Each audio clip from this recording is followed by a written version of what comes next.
How Germany was formed, from Napoleon to World War I. A deep dive into the birth of a nation. Welcome to Some Facts You Might Not Know. Today, we're taking a deep dive into the dramatic formation of modern Germany. Germany, as we know it, didn't exist in the early 19th century. It was a fragmented collection of over 300 independent states under the Holy Roman Empire. But over the next 100 years, a series of wars, diplomacy, and nationalism would unite these states into a single powerful empire. By 1871, Germany was officially unified, and by 1914, it had become a global superpower, ready to challenge Britain and France. But how did this happen? What role did Otto von Bismarck play? And how did Germany go from a newly unified empire to standing on the brink of World War I? This is the full story. Chapter 1. The Holy Roman Empire and Napoleon's Impact, Germany before Napoleon. At the start of the 19th century, the Holy Roman Empire dominated Central Europe. However, this empire was more of a loose collection of small, independent states rather than a united country. The empire consisted of more than 300 kingdoms, duchies, principalities, and free cities. The most powerful German states were Austria, the dominant power, ruled by the Habsburg dynasty; Prussia, a rising military state with a highly disciplined army; Bavaria, Saxony, and Württemberg, large but politically weaker. The Austrian Habsburgs had ruled the empire for centuries, but their power was declining. Then, in 1789, something happened that would change the course of history: the French Revolution. Napoleon's invasion and the fall of the Holy Roman Empire, 1805 to 1806.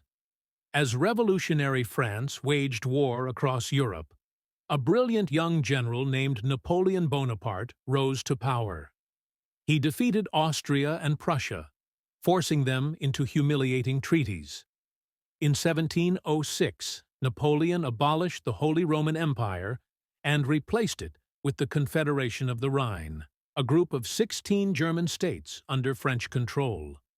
Many Germans resented Napoleon, but his influence spread ideas of nationalism and unity, planting the seeds for future German unification. Chapter 2. The Rise of Prussia and the Failed 1848 Revolutions. After Napoleon's fall in 1815, Europe's leaders met at the Congress of Vienna to restore order. Instead of reviving the Holy Roman Empire, they created the German Confederation, a loose alliance of 39 German states led by Austria and Prussia. However, the German Confederation was weak and divided. Many Germans wanted a unified nation, but Austria and Prussia were rivals, each wanting to control German affairs. The 1848 revolutions, Germany's first attempt at unity.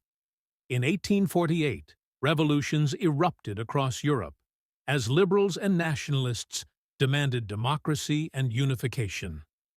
A Frankfurt Parliament was created, attempting to form a united Germany under a constitutional monarchy.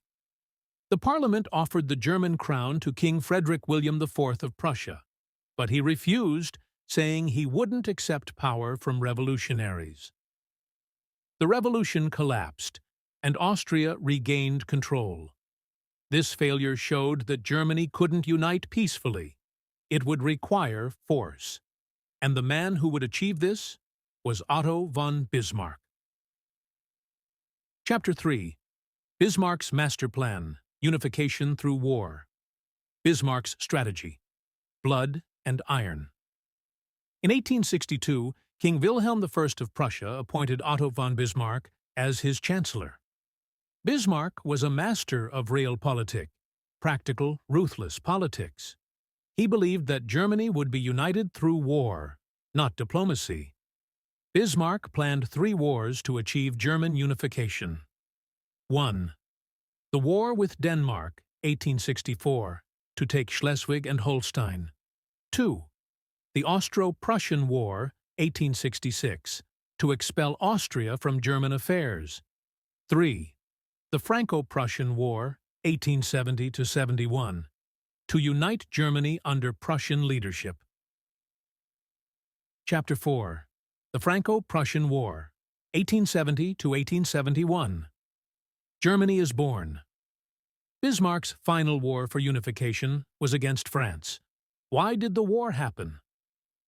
Bismarck knew that a war with France would rally all German states behind Prussia. He provoked France by editing the Ems dispatch, making it seem like Prussia had insulted the French ambassador. The French declared war on Prussia on July 19, 1870, exactly what Bismarck wanted. Key battles of the Franco-Prussian War: Battle of Sedan, September 1, 1870. The defeat of Napoleon III. The French army, led by Emperor Napoleon III, was surrounded by Prussian forces at Sedan. The Prussians used superior artillery and railways to outmaneuver the French. Napoleon III surrendered, and 100,000 French soldiers were captured. The Siege of Paris, September 19, 1870, January 28, 1871. The Prussian army surrounded Paris, cutting off all supplies. Starving Parisians resorted to eating rats and zoo animals. On January 28, 1871, France surrendered. The German Empire is proclaimed, January 18, 1871.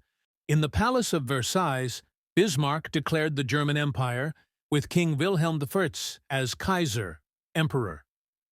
Germany was now a unified nation. But the French never forgot this humiliation, leading to future tensions. Chapter 5. Germany leads Europe, 1871–1914. With unification complete, Germany became Europe's strongest industrial and military power. Bismarck's foreign policy: keeping the peace. Bismarck formed alliances with Austria, Hungary, and Russia to prevent future wars. He kept France isolated to avoid revenge. But in 1888, Kaiser Wilhelm II came to power, and he wanted Germany to dominate Europe. He fired Bismarck in 1890, leading to new tensions. Germany's road to war, 1890–1914. Germany built a massive navy, threatening Britain. Germany's alliance with Austria-Hungary dragged it into Balkan conflicts. By 1914, Germany was surrounded by enemies. June 28, 1914. The assassination of Archduke Franz Ferdinand. Austria declared war on Serbia. Russia mobilized to defend Serbia. Germany declared war on Russia and France. World War I had begun. Outro. And that's the full story of how Germany was formed, from Napoleon's wars to the unification under Bismarck, leading up to World War I. What do you think? Was Germany's rise inevitable? Or could history have gone another way? Let me know in the comments. Don't forget to like, comment, and subscribe to Some Facts You Might Not Know. See you next time.